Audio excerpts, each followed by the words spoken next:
کون کہتا ہے کہ نکاح کے بعد زندگی میں خوشیوں کے رنگ بھر جاتے ہیں؟ بھلا وہ کم بخت بھی تو ہوتے ہیں جو نکاح کے بعد پل پل مرتے ہیں۔ نکاح کے بعد کہتے ہیں دو جسم ایک جان ہو جاتے ہیں۔ سنا ہے 3 بار قبول کہنے کے بعد محبت کو بھی محبت ہو جاتی ہے۔ سنا ہے کلمہ پڑھ کر جب قبول کیا جاتا ہے ایک دوسرے کو تو پھر زندگی بھر کا سفر ہاتھ تھامے دور کسی خاموش جگہ پہ، اونچے پہاڑ، سرسبز ہریالی، دھند کا سایہ ہو، ٹھنڈ انتہا کی ہو، پھر رمجھم کرتی بارش، ہم سفر کا ہاتھ تھامے، ہاتھ کی گرمی محسوس ہو رہی ہو، پھر ایک جملہ جو دل سے بیان ہو، اے میری پاک محبت، خدا کو گواہ بنا کر اپنا بنایا ہے آپ کو۔ چاہے قیامت بھی آ جائے میرا ہاتھ کبھی نہ چھوڑنا، کبھی میرا ساتھ نہ چھوڑنا۔ لیکن کچھ بد نصیب ہوتے ہیں جن کے یہ جملے ادھورے رہ جاتے ہیں۔ سعدیہ، جلدی سے تیار ہو جاؤ میری بچی، تمہارے خالہ اور خالو آ رہے ہیں۔ سعدیہ ہاتھ میں کتاب لیے، امی کیوں؟ میں کیوں تیار ہو جاؤں؟ آنے دو ان کو۔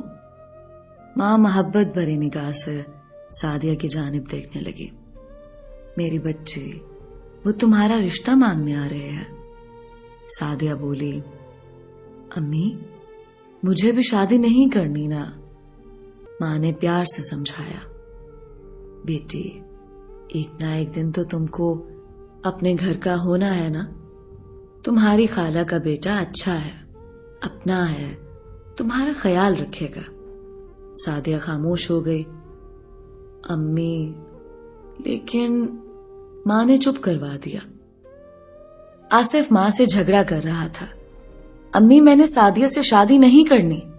ماں نے غصے سے کہا، تم چپ کرو، ہم جو کر رہے ہیں بہت اچھا کر رہے ہیں۔ آصف غصے سے چلا رہا تھا، امی میں مر بھی جاؤں تو بھی سعدیہ سے شادی نہیں کروں گا۔ ماں بھی غصے میں بولی، شادی تو تم کو کرنا پڑے گی۔ ماں سعدیہ کے گھر آئی، سعدیہ کو انگوٹھی پہنائی۔ سعدیہ خاموش تھی۔ آصف اور سعدیہ خالہ زاد تھے۔ سعدیہ تھی تو خوبصورت، لیکن آصف کو اچھی کہاں لگتی تھی۔ آصف کب بھلا سعدیہ کو اپنی ہمسفر بنانا چاہتا تھا، لیکن ماں کی ضد تھی۔ سعدیہ نے BSc کیا تھا، وہ آگے بھی پڑھنا چاہتی تھی، لیکن شادی کی جلدی تھی سب کو۔ سعدیہ خاموش رہی۔ آصف نے گھر میں تماشا لگائے رکھا تھا، میں زہر پی لوں گا لیکن سعدیہ سے شادی نہیں کروں گا۔ ماں بھی اپنی ضد پہ قائم تھی، تم چاہے زہر پی لو لیکن شادی تمہاری سعدیہ سے ہی ہوگی۔ آصف چیخ چیخ کر کہہ رہا تھا، امی ایسا نہ کرو، لیکن ماں ایک نہیں سن رہی تھی۔ شادی کی تیاریاں ہونے لگیں، گھر میں خوشی کا سما تھا۔ سعدیہ خوش بھی تھی، اداس بھی۔ سعدیہ نے آصف کو فون کیا، آصف بتاؤ نا مہندی والی رات کون سا کلر پہنوں؟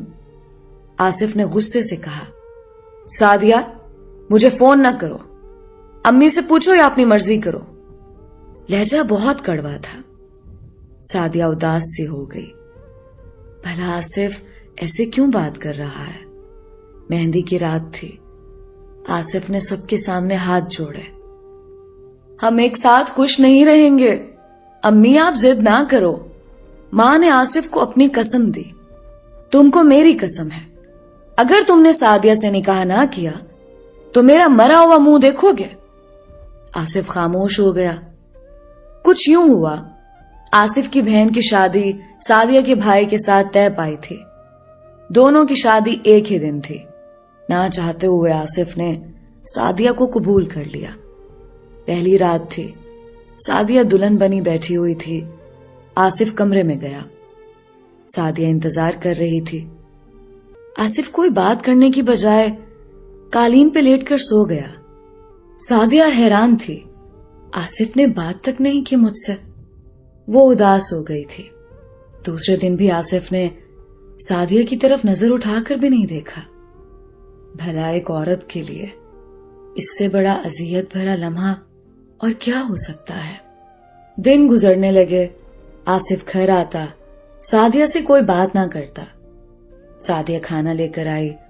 आसिफ ने खाने की प्लेट दीवार के साथ मारी और चिल्लाकर कहने लगा, आज के बाद मेरे लिए खाना ना लेकर आना। इस बार तो जबान से मना किया है, अगली बार हाथ से समझाऊंगा। सादिया का जिस्म कांपने लगा। आसिफ की मां पास आई। आसिफ, ये क्या तरीका है बात करने का? तुमको शर्म नहीं आती क्या? आसिफ खामोश रहा। मां, मेरा मुंह बंद है, बंद ही रहने दें। सादिया ने पूछा, खाला, जब से निकाह हुआ है आसिफ ने मुझसे एक भी प्यार भरी बात नहीं की। मैंने क्या गुनाह किया है? मां बोली, मेरी बच्ची तू परेशान ना हो, सुधर जाएगा। शादी को 1 साल गुजर गया। एक साथ रहते हुए वो दोनों एक दूसरे के लिए अजनबी थे। सादिया एक दिन पास गई। आसिफ, मैंने क्या किया है? क्यों ऐसा कर रहे हैं आप? आसिफ गुस्से से बोला, तुमको कितनी बार भौंक चुका हूं, मुझसे बात ना किया कर।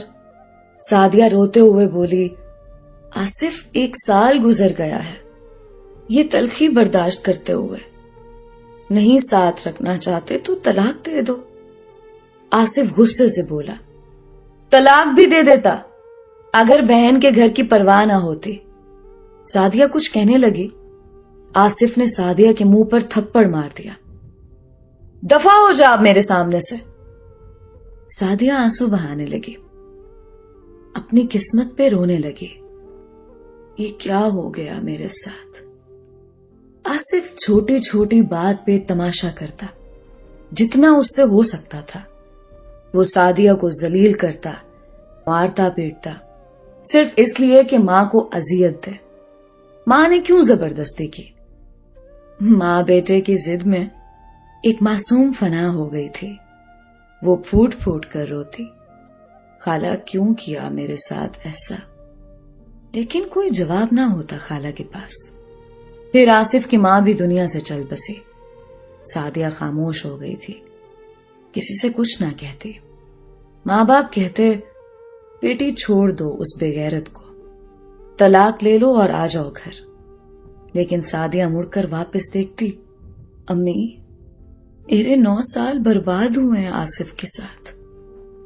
मैं 9 साल से जहन्नम में जी रही हूं। अब आप लोगों को याद आई मेरी। अब क्या करूंगी तलाक लेकर? सादिया ने किस्मत के सामने सर झुका लिया। वो घर के सारे काम करती, थक हार जाती।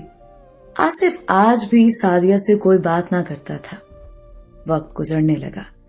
11 साल गुजर गए। 11 साल सादिया से नफरत करता रहा। फिर एक दिन वो गाड़ी ड्राइव कर रहा था।